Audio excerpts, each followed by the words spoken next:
Hello everyone, good morning to all of you. Welcome in Heart of Electrical Engineering. Today we'll be discuss about the classification of transformer in second lecture of DC machine and transformer. Number one जो divide करते हैं या classification करते हैं transformer को, वो होता है level of voltage.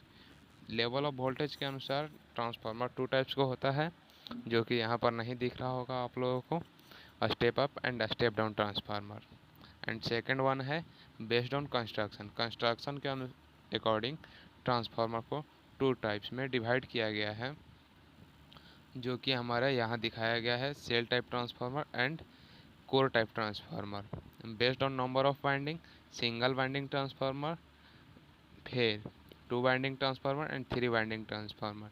Single winding of transformer को ऑटो ट्रांसफार्मर भी कहते हैं।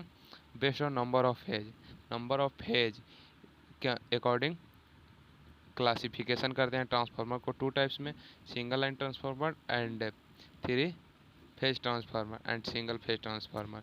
बेस्ड ऑन पावर सिस्टम में जो हम लोग यूज करते हैं ट्रांसमिशन एंड डिस्ट्रीब्यूशन में, उसमें होता है distribution transformer and power transformer. Power transformer को हम स्टेप अप करने के लिए यूज करते हैं और डिस्ट्रीब्यूशन को स्टेप डाउन ट्रांसफार्मर के लिए यूज करते हैं।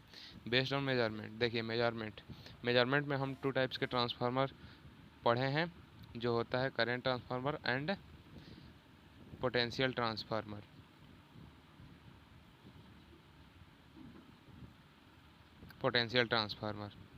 अब देखते हैं बेस्ड ऑन ऑपरेटिंग फ्रीक्वेंसी के power frequency transformer and audio frequency transformer. 8 number है जो based on electronics and other application impedance matching, जो ट्रांजिस्टर एंड एम्पलीफायर में हम से लास्ट स्टेज में ट्रांसफार्मर कपल जो यूज करते हैं, वही ट्रांसफार्मर मैचिंग ट्रांसफार्मर वहाँ पर लगा रहता है। Isolation transformer and pulse transformer. फिर based on nature of cooling के अकॉर्डिंग ट्रांसफार्मर को टू टाइप्स में डिवाइड किया गया है। फर्स्ट वन है नेचुरल कूल्ड ट्रांसफार्मर, जो कि प्राकृतिक नेचुरल से अपने आप कूलिंग होता है, और फोर्स जिसको हम इक्विपमेंट के द्वारा कूलिंग करते हैं। अब देखिए लेवल ऑफ वोल्टेज में टू टाइप्स ऑफ ट्रांसफार्मर होता है, step up and step down, उसको हम एक्सप्लेन करते हैं। First of a transformer in which, एक ट्रांसफार्मर जिसमें that the output secondary winding is greater than its input, primary voltage is called a step up transformer. जिसमें देखिए जो E2 है EMF, यानी सेकेंडरी वाइंडिंग में जो EMF है वह बड़ा होगा प्राइमरी वाइंडिंग के EMF से। जो नंबर ऑफ टर्न होगा सेकेंडरी वाइंडिंग में, वह बड़ा होगा number of turn in primary winding से। अब देखिए a transformer in which the output यानी secondary voltage is less than the input voltage. अब देखिए EMF 1 जो है यानी प्राइमरी वाइंडिंग में जो है वह बड़ा होगा, और E2 जो EMF इन सेकेंडरी वाइंडिंग है वह छोटा होगा। और इसका टर्न से हम रिलेट कर रहे हैं, क्योंकि जो EMF होता है directly proportional to number of turn होता है। देखिए EMF इक्वेशन बहुत VVI है सेमेस्टर पॉइंट ऑफ व्यू से, जो कि एग्जाम में पूछता है। अब देखिए EMF इक्वेशन ऑफ ट्रांसफार्मर को देखते हैं। तो EMF इक्वेशन ऑफ ट्रांसफार्मर इसमें देखते हैं। फर्स्ट ऑफ ऑल देखिए कोई भी चीज़ को प्रूफ या डिराइव करने से पहले उसमें कुछ एजम्पशन को मानते हैं। जैसे कि यहाँ जो फाई है, देखिए लेट मीन्स मानना होता है, मानते हैं। तो the flux at any instant be phi equal to phi M sine omega T, यानी जहाँ यहाँ पर फ्लक्स है वो phi M sine omega T. अब आप लोगों के मन में सवाल उठ रहा होगा कि phi M sine omega T क्यों हुआ। तो देखिए जो हम फर्स्ट लेक्चर में बताए थे, जो ट्रांसफार्मर होता है वह अल्टरनेटिंग क्वांटिटी पर ऑपरेट होता है, यानी AC पर। तो AC एक अल्टरनेटिव क्वांटिटी जो फ्लैक्चुएट करता है। तो फ्लैक्चुएट जब करंट करेगा और वोल्टेज करेगा तो यहाँ पर भाई जो हमारा फ्लक्स डेवलप होगा वो भी फ्लैक्चुएट करेगा, वो भी अल्टरनेटिव होता है। तो अल्टरनेटिव कर्व के लिए जो साइन का वेव जो होता है उसका इक्वेशन होता है phi M sine omega T, जहाँ पर फाई एम जो है मैक्सिमम फ्लक्स है और डब्लू एंगुलर फ्रीक्वेंसी, जो कि सेकंड सेमेस्टर में हम फिजिक्स में पढ़े थे। एंगुलर फ्रीक्वेंसी, एंगुलर वेलोसिटी वहाँ, जिसका वैल्यू होता है 2πf, और जहाँ एफ है वह सप्लाई इन फ्रीक्वेंसी है हर्ज में। The instantaneous EMF induce in a coil of a N turn is given by Faraday law of electromagnetic induction. जो फैराडे लॉ है, फैराडे लॉ पर बेस्ड होता है। The induce EMF in is, अब देखिए जिसको प्रूफ करेंगे तो हम किससे प्रूफ करेंगे, Faraday law of electromagnetic induction के रूप में।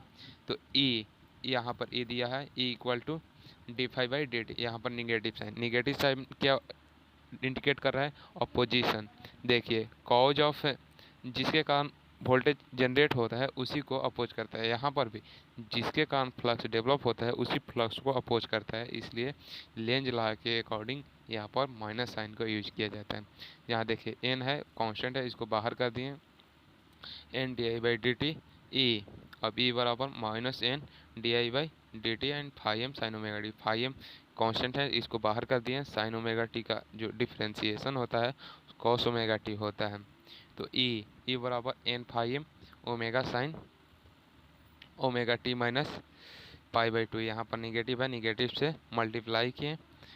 अब देखिए कॉस ओमेगा टू को हम sine pi minus two minus omega T लिख सकते हैं। तो उसी को जब माइनस से मल्टीप्लाई करेंगे तो जो यहाँ पर लिखा हुआ है वही आएगा।